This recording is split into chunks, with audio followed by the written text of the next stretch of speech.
Bienvenue à toutes et à tous pour cette nouvelle exploration. Aujourd'hui, on se penche sur un ouvrage fascinant, La Flandre insolite de Roger Facon et Jean-Marie Parent. Et l'idée, c'est d'aller voir un peu au-delà des clichés sur le nord de la France. Oui, tout à fait. Parce que l'image qu'on en a souvent, c'est celle d'une terre un peu plate, grise, monotone même. Et la littérature, c'est vrai, a parfois renforcé ce préjugé. Oui, mais justement, les auteurs, ils le disent bien, cette uniformité, elle n'est qu'apparente. Et ceux qui vivent dans la région, ils savent combien elle est variée. D'ailleurs, ici, André Gamblin qui dit un truc comme «On parle généralement du Nord sans l'avoir jamais visité». Exactement. Et c'est vraiment ça. D'un point de vue géologique déjà, bon, c'est une région plutôt jeune, formée à la fin du tertiaire, mais avec des contrastes assez forts en réalité. Ah oui. Comme quoi, par exemple? Ben, prenez la Vesse noire. L'huile repose sur le socle ardennais primaire, donc des roches très anciennes pour le coup. Ça n'a rien, mais rien à voir avec la Flandre maritime, qui a été gagnée sur la mer au Moyen Âge. C'est beaucoup plus récent. D'accord. Et du coup, ça donne des paysages très différents, j'imagine. Ah bah oui, on a la Flandre maritime très basse, le Blondland, le pays nu, puis de manière assez surprenante les monts des Flandres. Bon, Cassel c'est 176 mètres, c'est pas l'Himalaya, mais ça marque le paysage. Ouais, ça casse la monotonie. C'est ça. On a aussi la Flandre intérieure, plus boisée, le Hootland, le pays au bois, et puis il faut pas oublier les plateaux calcaires du Hainaut, la Vesnois plus vallonnée, et même les collines de l'Artois, avec des falaises comme le Cap Blanc-Nez. Carrément des falaises. Et le climat dans tout ça? Toujours gris et pluvieux. Alors, c'est océanite, oui, mais peut-être plus rude qu'en Bretagne, c'est vrai. Cela dit, les hivers restent modérés. On a une moyenne de 3 degrés à Lille en janvier, et les étés sont plutôt doux, 17 degrés. Donc, bon, c'est pas la Sibérie non plus, hein. Non, c'est sûr. Et les rivières, la Lise, l'Escaut, elles sont plutôt lentes, calmes. Du coup, elles ont été facilement canalisées par l'homme, ce qui façonne aussi le paysage. Hmm. Et alors, il y a cet aspect vraiment insolite dont parlent les auteurs, euh, des courants telluriques. Ça, c'est assez particulier, non? Ah oui, là on entre dans le cœur du sujet insolite. Il parle de ces énergies terrestres qui seraient connues depuis très longtemps. Les anciens les symbolisaient parfois par des dragons. Des dragons. Oui. Et ces courants seraient liés aux failles géologiques, aux réseaux d'eau souterrains. Ils évoquent des nœuds telluriques, des points de concentration d'énergie qui pourraient être bénéfiques ou maléfiques. D'accord.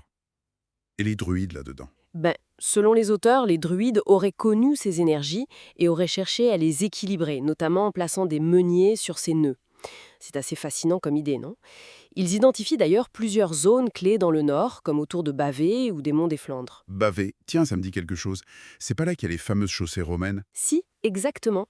Bavay et ses 7 chaussées qui partent en étoile. Et là aussi, on a des légendes assez incroyables. La plus connue, c'est celle de la reine Brunéolt, qui les aurait construites en une nuit, avec l'aide du diable. Rien que ça. Ah oui, quand même. La reine Brunéolt et le diable. Voilà. C'est un bel exemple d'imaginaire collectif pour expliquer quelque chose qui paraissait colossal à l'époque. Mais bon, les historiens comme Julian, que les auteurs citent, notent que les romans ont souvent en fait amélioré un réseau celtique qui existait déjà. D'accord, donc pas forcément une création ex nihilo. Probablement pas.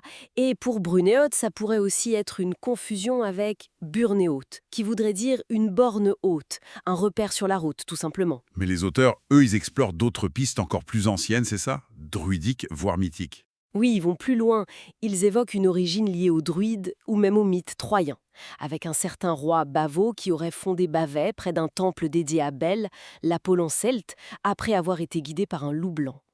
Et les 7 chaussées seraient dédiées aux 7 planètes connues à l'époque. Waouh. Là, on est vraiment dans une autre dimension. Une sorte de géographie sacrée, finale. C'est tout à fait ça.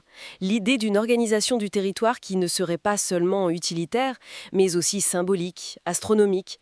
Les auteurs suggèrent même des liens entre Bavay et d'autres grands sites, comme Karnak, Stonehenge, et évoquent même Heligoland, parfois vu comme un reste de l'Atlantide. D'accord.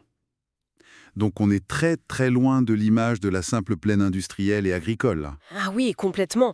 On touche à des strates de savoir, de croyances, peut-être oubliées, liées aux énergies du lieu, à une vision du monde très différente de la nôtre. Alors si on devait résumer un peu cette plongée, Qu'est-ce qu'on retient de cette Flandre insolite?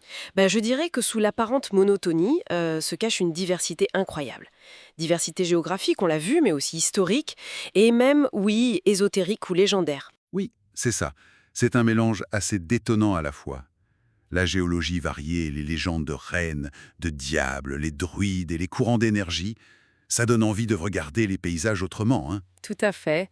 Ça invite vraiment à gratter un peu le vernis, à ne pas s'arrêter à la première impression. Et ça laisse songeur, finalement. On se demande combien d'autres endroits qu'on pense connaître recèlent comme ça des histoires, des savoirs cachés. Il suffit parfois juste de chercher un peu, de poser un regard différent. De quoi nourrir la curiosité pour un bon moment.